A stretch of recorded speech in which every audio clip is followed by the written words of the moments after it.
Welcome back friends. आज मैं कई दिनों के बाद वीडियो बना रही हूँ। आज मेरा एआई एग्जीक्यूटिव का एग्ज़ाम था और मेरा 11:30 रिपोर्टिंग था। एग्जैक्टली मुझे नहीं पता कि कौन सी शिफ्ट है। मे बी अगर मैं कैलकुलेट करूँ तो शायद सेकंड शिफ्ट रही होगी मेरी। मैं जो एग्ज़ाम का पैटर्न और जो लेवल है वो डिस्कस कर लेती हूँ आपसे। सबसे पहले मेरे अटेम्प्ट्स क्या रहे हैं। यहाँ पे मैंने मेंशन कर दिया है मेरे अटेम्प्ट्स। रीजनिंग में मैंने 40 आउट ऑफ 39 किए, जीए में मैंने 19 किए, इंग्लिश में 28 एंड मैथ्स में 37।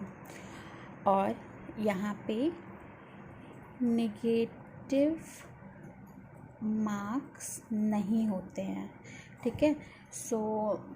सब लोगों ने ही आई थिंक मेरे जैसे, या मैं ही सिर्फ मुझे ही छोड़ के बाकी सब ने 150 पूरे ही कर लिए होंगे, बट मैंने नेगेटिव नहीं होने के बाद भी पूरे नहीं किए। उसके पीछे मेरा एक लॉजिक है। सबसे पहले मैं पेपर के पैटर्न और लेवल की बात कर लेती हूँ।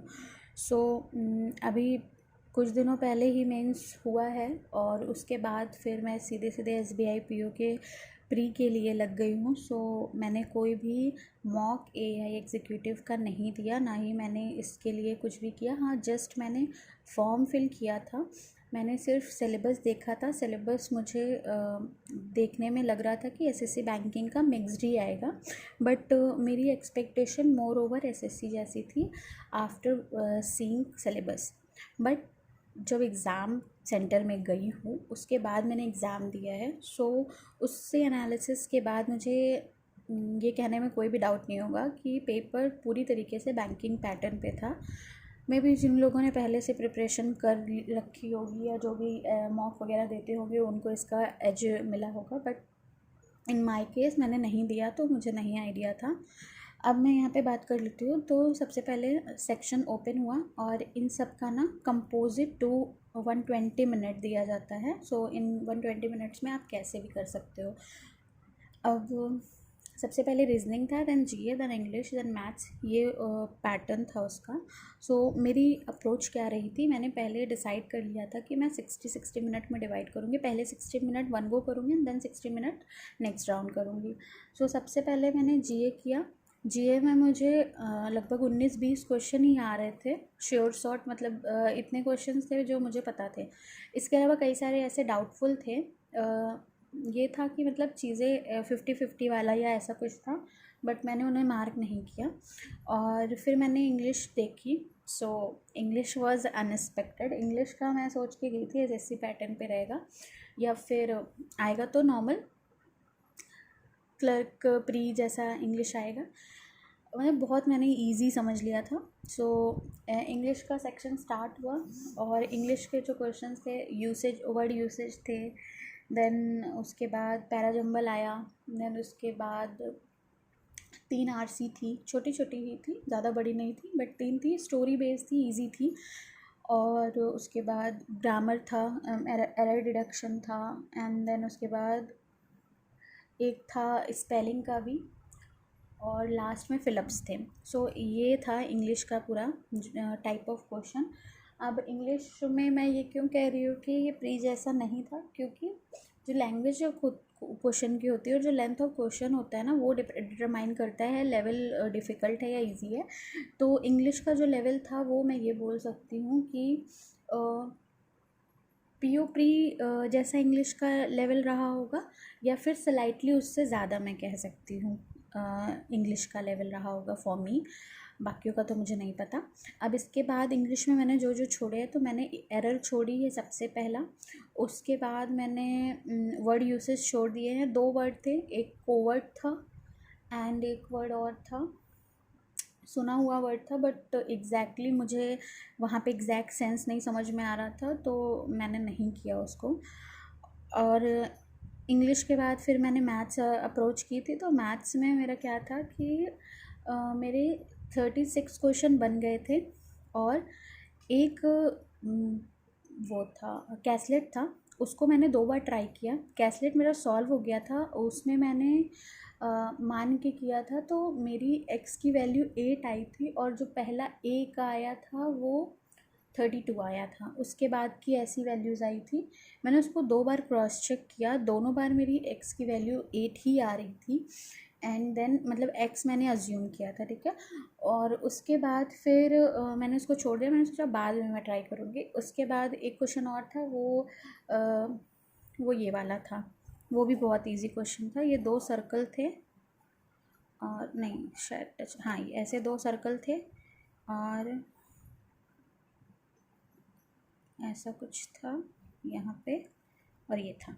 तो मतलब बेसिकली क्या था ना, उसमें यहाँ से ये इतनी लेंथ 9 दी थी शायद, और ये इतनी 6 दी थी, तो पूरा ये हो जाता है यहाँ से 9 इंटू 15 इज इक्वल्स टू ये पूरा जो भी डिस्टेंस ds शायद ऐसे कुछ था। तो यहाँ से हमको निकालनी थी वैल्यू, बट इसकी वैल्यू ना एग्जैक्टली आ नहीं रही थी। जैसे यहाँ से 3√15 आ रहा है तो उसमें ऐसा कोई ऑप्शन नहीं था। फिर मैंने थोड़ा सा ध्यान दिया तो मैंने सोचा कि अगर मैं इसको राउंड ऑफ में 4 कर लूँ तो 3 इंटू 4 लगभग 12, और 12 आंसर था, तो मैंने यही मार्क कर दिया है।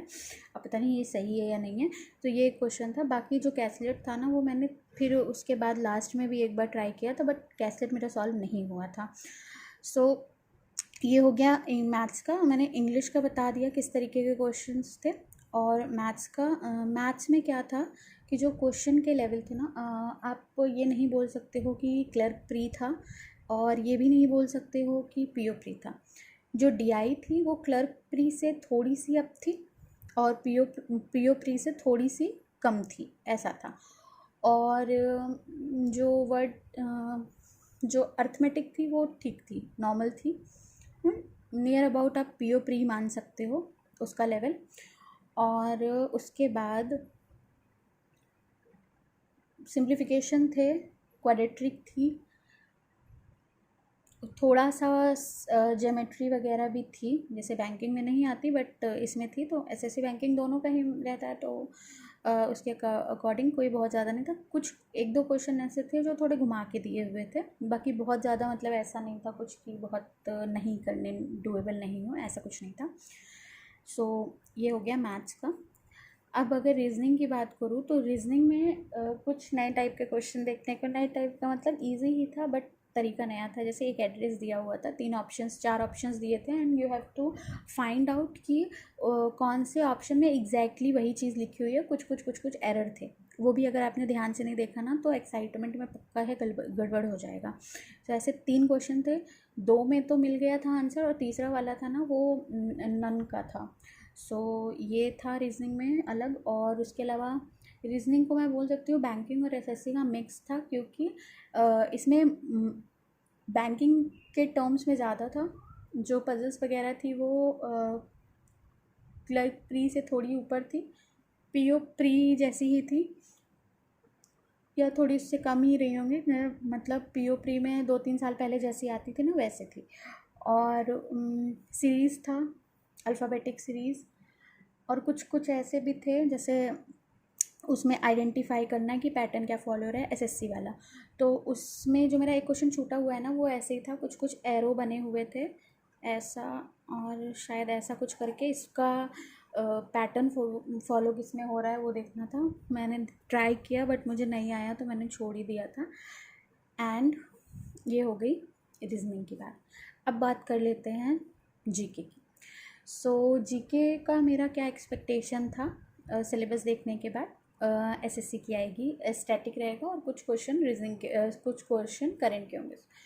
सो मैं यही माइंडसेट लेके गई थी कि जीके में आएगी स्टैटिक और करंट आ जाएगी, और अगर स्टैटिक आई फेवर में तो हो जाएगा, अदरवाइज़ नहीं होएगा।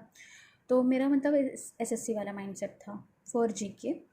अब जीके में हुआ क्या, क्वेश्चंस ओपन होते गए, और सारे ही क्वेश्चन, ऑलमोस्ट सारे ही क्वेश्चन थे हमारे करंट बेस्ड। और वो भी करंट जो आई थी वो हमारी अगस्त की, सितंबर की, जुलाई की, बहुत इजी करंट आई हुई थी। सो ऐसे भी क्वेश्चंस थे जो मैं ये कह सकती हूँ कि अगर जिसने वो 1 लाइनर वाली क्लासेस की पूरी अच्छे से देख रखी होगी, रिवाइज़ किया होगा ना, तो आराम से उसके हो जाएंगे।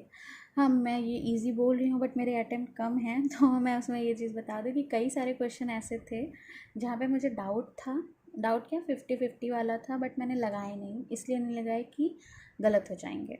सो ये हो गया इतना ओवरऑल, और मेरे अटेम्प्ट्स हो गए 123 आउट ऑफ 150। ये तो हो गई बात कि मैंने क्या अटेम्प्ट किया, पेपर किस तरीके का आया हुआ था। अब मैं यहाँ पे ये बात कर लेती हूँ, जो निगेटिव नहीं है तो 150 पूरे कर लेने चाहिए थे। सो ऑनेस्टली स्पीकिंग, सबसे पहले मैंने कोई मॉक वॉक नहीं दिया हुआ था, तो एग्जैक्टली मुझे नहीं श्योर था कि नेगेटिव होगा या नहीं होगा।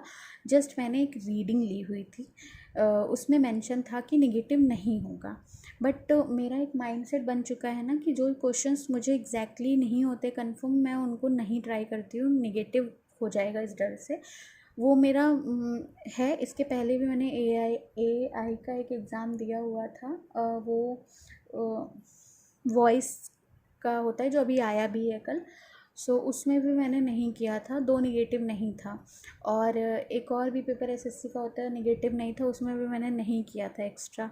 सो वो मेरे एक हैबिट में बन गया है कि मैं मुझसे मतलब तुक्के, मैं कहाँ तुक्के लगाऊंगी। जीके में मैं लगा सकती थी, बाद में घर आने के बाद जब मैंने लोगों के सुने, सब ने ही 150 किया, तो एक बार को मेरे लगा कि 27 क्वेश्चन छोड़े अगर मैंने कर लिए होते तो एटलीस्ट 7 क्वेश्चन भी सही हो जाते, तो मे बी मेरे चांसेस बढ़ जाते। बट अपार्ट फ्रॉम दैट, मेरा क्या माइंडसेट रहता है कि एक्स्ट्रा मुझे नेगेटिव नहीं करने हैं। मुझे ऐसा लगता है कि अगर 2 कैंडिडेट के सेम मार्क्स हैं, तो वो जो डिसाइडिंग फैक्टर होता है ना, वो निगेटिव किसके कम है वो शायद होता है। ये मैंने एक बार कहीं पे पढ़ा था किसी एक एग्ज़ाम के पॉइंट ऑफ व्यू से ही। इसीलिए मुझे थोड़ा सा ना ये रहता है कि कम रहे ठीक है, बट बहुत ज़्यादा निगेटिव, और मैं 27 क्वेश्चन करके आती हूँ, 27 के 27 ही निगेटिव हो जाते, तो सो वो चीज़ नहीं करनी थी।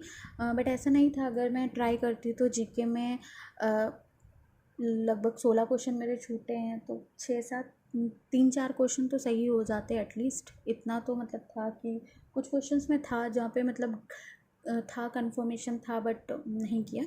सो दिस इज़ ऑल अबाउट, ये मेरे अटेम्प्ट्स थे और एग्ज़ाम का ओवरऑल। अब ए आई एग्जीक्यूटिव, इसके पहले ए आई का जो मैंने दिया था वो 12th, वो उसमें 12th के क्वेश्चंस आते हैं, 12th के मैथ्स और फिज़िक्स और केमिस्ट्री वगैरह के क्वेश्चंस रहते हैं। सो उसमें मेरा क्या था, मैथ्स और रीजनिंग में आई थिंक मैंने पूरे क्वेश्चन किए थे, तो वो मेरा पूरा मिला था मुझे। उसमें मैंने फ़िज़िक्स में शायद क्वेश्चन कम, मतलब काफ़ी सारे मेरे गलत हो गए थे, और उस टाइम मैंने देखा भी नहीं था, जस्ट मैंने फॉर्म फिल किया था और फिर मैंने पेपर दे दिया था जाके। बट एग्ज़ाम देने के बाद मुझे एक आइडिया लग गया है किस तरीके से क्वेश्चन आते हैं। जैसे अगर मैं बात करूँ तो एक ये ए आई वॉइस वाला जो मैं कह रही हूँ वो, और एक होता है एसएससी आईएमडी का, वो भी मैंने दिया था, और उसमें भी मेरा रीजनिंग और इसमें मतलब एक पोर्शन में तो ये चारों चीज़ें रहती हैं और दूसरे पोर्शन में आपका सब्जेक्ट वाला रहता है। सो वो भी मेरा ठीक गया था, और जो कट ऑफ थी उससे बहुत ज़्यादा डिफरेंस नहीं था, कुछ ही मतलब लगभग 10-15 मार्क्स के अराउंड ही था, और बिना प्रिपरेशन था तो उतना कुछ खास नहीं फ़र्क पड़ा। बट हाँ, उससे एक आइडिया लग गया था कि किस तरीके के क्वेश्चंस आते हैं। सो वो अभी है अप्रोच दिमाग में। अब इस बार जो आया हुआ है उसमें लगभग 400 प्लस वैकेंसीज़ है, तो मैं भी उसको देखूँगी पैटर्न वगैरह, और I think I should apply. बाकी अगर आपको भी अप्लाई करना है और उसके रिगार्डिंग इन्फॉर्मेशन चाहिए तो आप मुझे कमेंट कर देना, मैं उससे रिलेटेड जो भी मेरे पास्ट एक्सपीरियंसेस हैं मैं वो ज़रूर से ज़रूर शेयर करूँगी। So this is all about for today. If you like my video then please do like my video, share my video and subscribe my channel. Thanks for watching.